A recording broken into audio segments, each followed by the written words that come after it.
Hello viewers, আজি আমি ভিডিওটো শৰ্টকাট অপশন ইউজ কৰি কেনেদৰে মাৰ্জ কৰা হয় তাৰ মেথডটো আমি প্ৰ্যাকটিক্যাল কৰি চাম।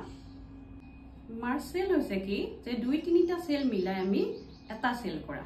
সাধাৰণতে কি হয় যদি এক্সেল শীটত হেডিং আমি এটা লিখো তেতিয়া আমি দুই তিনিটা সেল মিলাই এটা কৰো বা যিকোনো কাৰণত দুই তিনিটা সেল মিলাই আমি এটা সেল কৰিব লগা হয় ডাটা এন্ট্ৰি ক্ষেত্ৰত।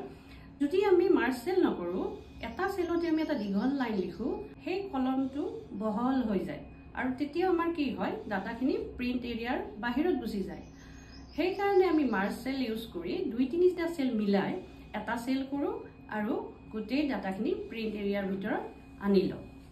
এতিয়া আমি শৰ্টকাট মেথড ইউজ কৰি কেনেদৰে মাৰ্জ কৰা হয় সেইটো প্ৰ্যাকটিক্যাল কৰি চাওঁ আহা।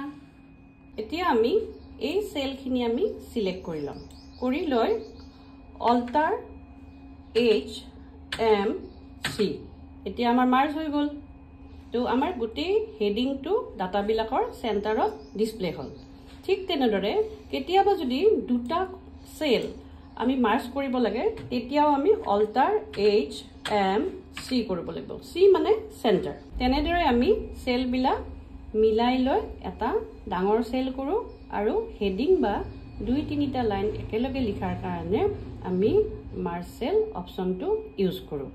আজিৰ ভিডিওটোত এইটো আমি শৰ্টকাট মেথড ইউজ কৰি কেনেদৰে কৰা হয় প্ৰ্যাকটিক্যাল কৰি চালো। পিছলৈ আকৌ লগ পোৱাৰ আশাৰে বাই বাই।